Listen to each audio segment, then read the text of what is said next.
Hello and welcome in again to another edition of your favorite podcast, Musings from the Mountains, presented by WVSports.com.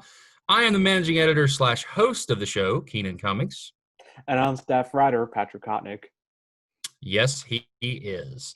And guys, football is coming back, at least to an extent. Phased-in approach West Virginia is going to take starts here in June.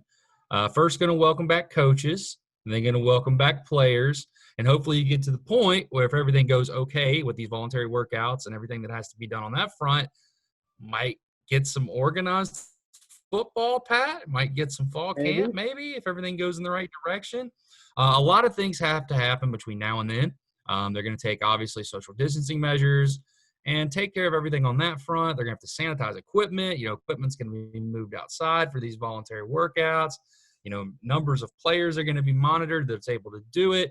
Testing will be key. Obviously, as we've mentioned before, they're going to have to test guys, coming in. They're going to have to clear medically before they can even begin this process. And obviously, there'll be contingency plans in place if people cannot, stay safe, if there are some instances of COVID popping up. But we're getting closer. We're baby steps, but we're getting closer to actual football, Pat.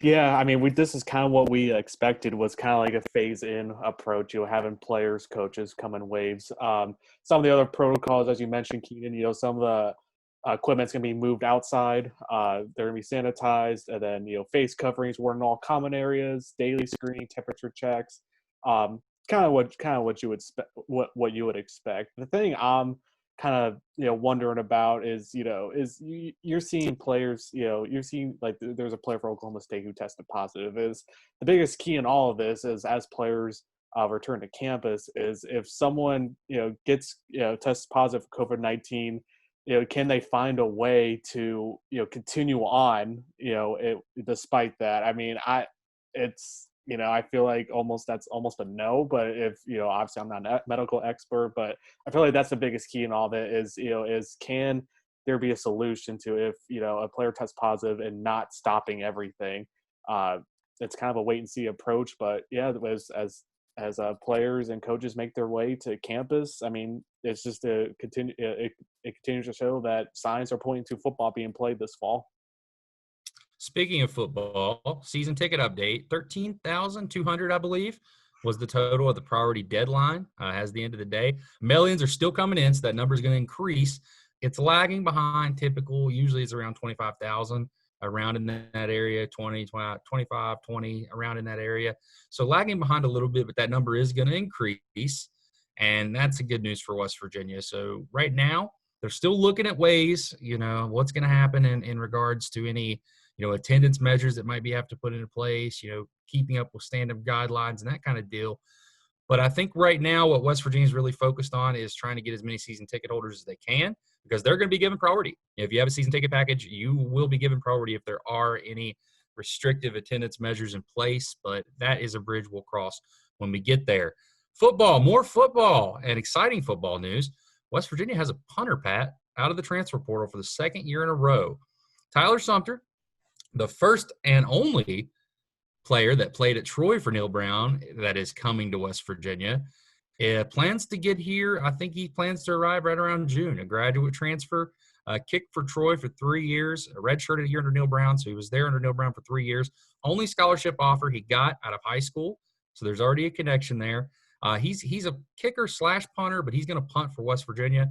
Averaged 42 yards a kick, has booted 156 times at Troy. So he's an experienced guy and a guy that West Virginia is very familiar with.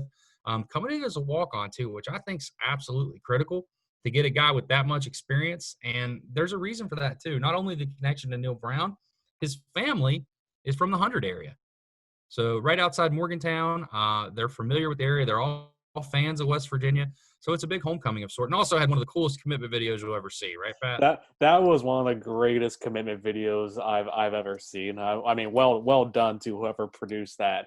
I think this is interesting in the sense that you had mentioned it before, where there is no spring football, obviously. So coaches really didn't get a chance to see where their specialties lie. They didn't get to see where what kind of progress they made or anything. So I think this is an interesting move in the sense that it was kind of like a just in case kind of move. And the more bodies you have, the more players at certain positions, the more competition there'll be. So I think competition brings out the best in everybody in this situation. Yeah, and that was something they really wanted to use the spring for, kind of see where those young punters were at. But now you got an experienced guy coming in. At worst, is going to make the competition a lot better. At best, you bought yourself another year pretty much. Mm-hmm. You had Josh Groudon last year to fill that gap. Now you bring Sumpter in this year to fill that gap. And then you hope by next year that those two young guys are ready to kick. So that's kind of where you're at with punter. West Virginia added to its 2021 class too, a defensive lineman, Brayden Dudley from Georgia. He actually visited in March, had a really great trip, and then things kind of went radio silent. Things popped back up quickly, though. Committed to the program. He had quite a few offers. Iowa State was one, and he had a few others as well. But what really sold him on West Virginia was how hard Jordan Leslie really recruited him. I talked to his coach, Josh Lovelady, and he told me that, in terms of potential, they play in the highest classification in Georgia. He's in his top 5 of guys that he's seen at the school. It's going to depend on how he develops. But what really makes him impressive is his versatility. He can play multiple positions on the defensive line. He's played outside, inside at the high school level, and his hands. He has great hands, knows how to use them, and can really create, some separation, get guys off of him with his hand placement. I think that those two things are going to help him possibly see the field earlier in his career than most high school defensive linemen. But, of course, it all depends on development, how he gets here, when he gets here, that kind of thing. But West Virginia up to 9 commitments now in a class that's looked better by the day, Pat. Yeah, this 2021 class, certainly. I mean, this whole quarantine situation is definitely, we've talked about before with, obviously visits, not happening during this period, with this being a mandatory dead period, that you're seeing more recruits go with what they know. They go with, where they visited, schools they've already visited and stuff. I've mentioned it before where it will be curious to see, as if visits are allowed later on, how many prospects stick with their commitments, how many decommit and take other visits. It'll be interesting to see. But West Virginia has definitely taken advantage during this time and has definitely added some quality players to its 2021 class. I think the biggest key, the biggest thing I like from Brayden that he brings to the table is, like you said, is this versatility. He can slide around and play different spots on the defensive front. So it's gonna be interesting to see what he can do when he gets to Morgantown.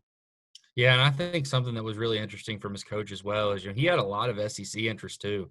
He's gained about 15 pounds every year he's been there, and a lot of them really wanted to see him this spring, kind of how he was moving around, how he was doing. It's at 260, 265. So will be interesting down the road. But West Virginia, tip your hat to Jordan Leslie and the job he did kind of getting that sealed up before things really blew up for him. But a lot of recruiting still left, still spots to fill in the 2020 class, if you can believe it. Still have spots. 2021, full complement of scholarships. So we'll continue to update you on stuff we hear, and we should be rolling now pretty much more regularly with this podcast now that things are really starting to drop. Do want to remind you, if you enjoy this, if you like listening to us talk, come check out our written work. We've got a lot of stuff up on the site. You can do it for absolutely free with our promo. Right now, if you sign up, use our promo code WV2020, you can get our coverage till September 1st for absolutely free. Where do you lose? Join an active community of Mountaineer fans. Enjoy what we do. Add your own opinion. We really like people getting on there posting and talking about what they want to talk about. But thank you for tuning in again. This has been another fun-filled edition of Musings from the Mountains.